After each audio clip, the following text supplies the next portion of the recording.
Side खबरों के लिए सब्सक्राइब करें फ्लेम मीडिया और उसके बाद बेल आइकन को प्रेस करें ताकि सबसे पहले आपको मिले एक्सक्लूसिव खबरें।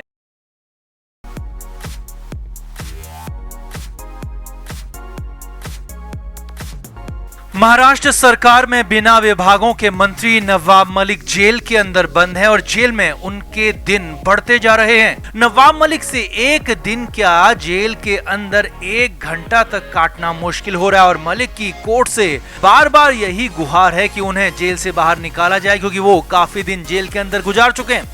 अब नवाब मलिक को अंदाजा भी नहीं होगा कि आगे क्या होने वाला है, कितना बुरा होने वाला है और इस बात का खुलासा या कहेंगे इस बात का अंदाजा नवाब मलिक के करीबी दोस्त ने लगाया है जो कि उनके साथ महाराष्ट्र कैबिनेट में शामिल हैं। जी हाँ, छगन भुजबल ने बहुत कुछ बताया है, बहुत कुछ कहा है क्योंकि कंडीशन तो यह है कि मलिक जेल के अंदर है और अब उनका घर छीनकर उनके परिवार को सड़क पर लाने की तैयारी है और ऐसा ही कुछ कहा है छगन भुजबल ने। तो क्या है अपडेट, क्या क्या कहा भुजबल ने, आपको बताते हैं। आप इस वीडियो को शेयर करें और नवाब मलिक को लेकर और मलिक की हालत को लेकर कमेंट करके अपनी राय जरूर दें।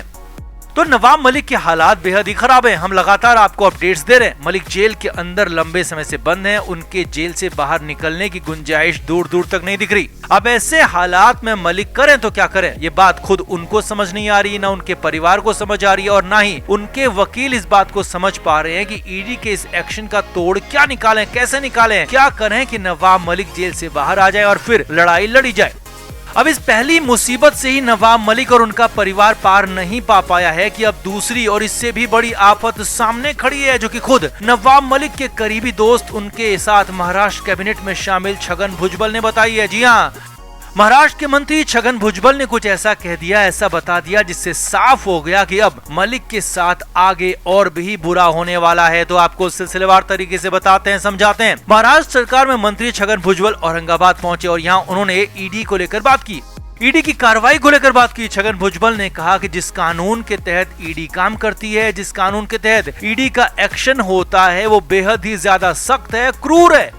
छगन भुजबल यहाँ पर नवाब मलिक और अनिल देशमुख को लेकर बात कर रहे थे। छगन भुजबल ने कहा कि ईडी ने कार्रवाई करके केस दर्ज किया और फिर नवाब मलिक को जेल भेज दिया। भुजबल ने आगे कहा, ये कानून इतना ज्यादा क्रूर और गलत बनाया गया है कि इसमें शख्स को जेल भेजा जाता है, उसकी सारी की सारी संपत्ति, घर, जमीन, दुकान, सब कुछ सीज कर दिया जाता है, ईडी के हवाले कर दिया जाता है और इतना नहीं, बच्चों को, परिवार को सड़क पर आने पर मजबूर कर दिया जाता है और एक झटके में उनसे उनका सब कुछ छीन जाता है और एक झटके में उन्हें बेघर और बर्बाद कर दिया जाता है। अब ये बातें साफ साफ नवाब मलिक की तरफ इशारा कर रही थी। नवाब मलिक को ईडी ने पीएमएलए केस में पहले गिरफ्तार किया और जैसा कि भुजबल ने बताया कि उन्हें जेल भेज दिया गया और अब अगला टारगेट उनकी संपत्ति को सीज करना हो सकता है, ईडी के हवाले करना हो सकता है, जिसकी कार्रवाई शुरू भी हो चुकी है।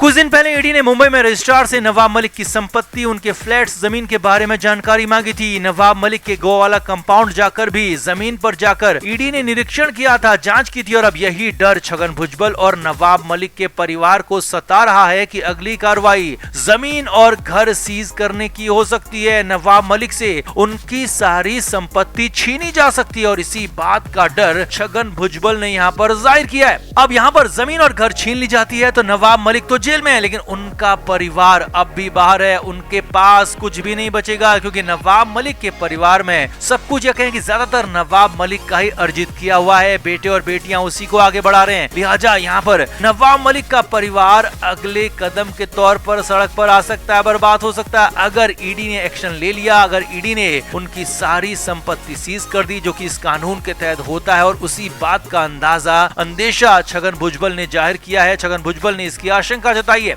छगन भुजबल ने तो यहाँ तक कह दिया कि इस पूरे कानून को ही बदलने की जरूरत है क्योंकि इससे परिवार के परिवार बर्बाद हो रहे हैं। जिस कानून के तहत ईडी काम करती है उसे जरूर बदला जाना चाहिए। भुजबल के मुताबिक ये कानून नहीं बल्कि उत्पीड़न करने का हथियार है। छगन भुजबल ने कहा कि ये ऐसा कानून है कि इससे बेल नहीं मिलती, जमानत मिलना बहुत दूर की बात हो जाती है और यही नवाब मलिक के साथ हो रहा है। मलिक को जमानत मिल ही नहीं पा रही या कहें कि वो जमानत की अर्जी तक नहीं लगा पा रहे। और भुजबल ने कहा कि सख्त कानून को बदला जाना बेहद जरूरी है क्योंकि इससे मंत्रियों को, जनता के प्रतिनिधियों को परेशान किया जा रहा है।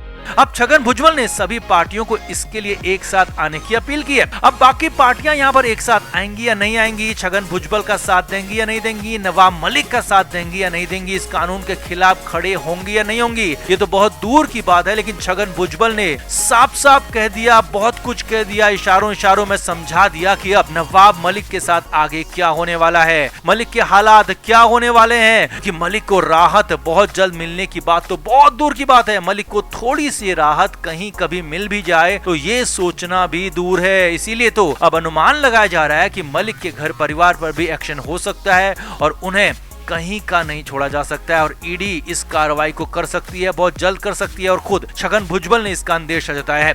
तो आपका क्या कहना है, नवाब मलिक के परिवार पर आगे क्या एक्शन हो सकता है? कमेंट करके आप भी जरूर बताएं, वीडियो को शेयर भी करें।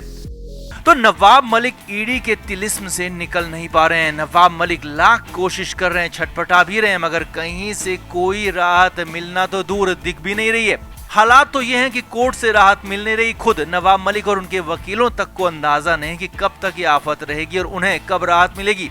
अब ईडी तो लगातार अपनी कार्रवाई में जुटी है, लगातार ईडी का एक्शन जारी है और कभी नासिक जाकर तो कभी नवी मुंबई, कभी मुंबई में कुछ न कुछ ईडी अपनी तरफ से कार्रवाई कर रही है। लेकिन इस बीच रातों रात ईडी ने नया प्लान तैयार कर लिया है। जी हाँ, ईडी सूत्रों के हवाले से बड़ी खबर आपको बता रहे हैं कि ईडी ने नवाब मलिक के बाद उनके बेटे फराज मलिक को दबोचने के लिए पूरी तरह से नया और full proof plan chart out कर लिया है और इसका बहुत जल्द एग्जीक्यूशन भी होने वाला है। नवाब मलिक को जिस केस में जेल भेजा गया है, उसी केस में 2 बार नवाब मलिक के बेटे फराज मलिक को समन भेजा जा चुका है, पूछताछ के लिए बुलाया जा चुका है। लेकिन दोनों ही बार फराज मलिक ने आने में असमर्थता जताई थी और कहा था कि मामला बहुत पुराना है, उन्हें इसकी जानकारी नहीं है और जानकारी जुटाने के लिए उन्हें वक्त चाहिए और वक्त देने की बात कही थी। अब ईडी ने दोनों ही बार वक्त दिया, लेकिन उसके बाद भी सो मोटो पर यानी कि खुद के बिना पर नवाब मलिक के बेटे फराज मलिक ईडी के पास नहीं पहुंचे। ईडी की टीम इंतजार करती रही, लेकिन अब ईडी ने जबरदस्त और फुल प्रूफ प्लान तैयार कर लिया है और इस बार हालात और ज्यादा खराब नवाब मलिक के लिए, उनके परिवार के लिए हो सकते हैं। सूत्रों के मुताबिक ईडी अब इस मामले में फराज मलिक को अगला समन भेजने की तैयारी कर रहे हैं। जी हाँ, सही सुन रहे हैं आप, नवाब मलिक के बेटे फराज मलिक को ईडी अगला समन भेजने की तैयारी कर रही है और इस समन में बाकायदा टाइम बाउंड करके पूछा जाएगा कि नवाब मलिक इतने दिन तक ईडी के सामने पेश हों और अपना बयान दर्ज कराएं और इसके लिए पूरा ड्राफ्ट तैयार हो चुका है। ईडी सूत्रों के मुताबिक फराज मलिक को इस बार बचने की कोई गुंजाइश नहीं दी जा रही, क्योंकि इस बार अगर फराज मलिक नहीं मानते हैं, अगर वो इस बार भी पूछताछ के लिए नहीं आते हैं, तो फिर तो सीधे ईडी की तरफ से वारंट निकालने की भी तैयारी है। जी हाँ, ये बहुत बड़ा अपडेट आपको बता रहे हैं। अगर इस बार के समन के बाद भी फराज मलिक पूछताछ के लिए ईडी दफ्तर नहीं पहुंचते हैं, तो फिर सूत्रों के मुताबिक फराज के खिलाफ सीधे वारंट निकाला जा सकता है और ईडी की टीम फराज मलिक को भी उनके घर से जाकर सीधे उठा सकती है, जिस तरह से नवाब मलिक को लेकर आए थे। क्योंकि ये नियम है कि बार बार समन का जवाब नहीं देने, समन का उल्लंघन करने पर एजेंसी को अधिकार होता है कि वो जाकर सीधे शख्स को ला सकती है, पकड़ सकती है और यही नियम यहाँ पर लागू करने की तैयारी में। और ये बहुत हद तक संभव है कि इस बार भी नवाब मलिक के बेटे फराज मलिक पूछताछ के लिए खुद से तो आने वाले नहीं है और इसका यही मतलब होगा कि ईडी ही जाकर फराज मलिक को अपने दफ्तर ला सकती है और अगर ईडी फराज मलिक को लाती है तो फिर तो ये हिरासत होगी और उसके बाद हो सकता है गिरफ्तारी भी हो जाए। Frame media report.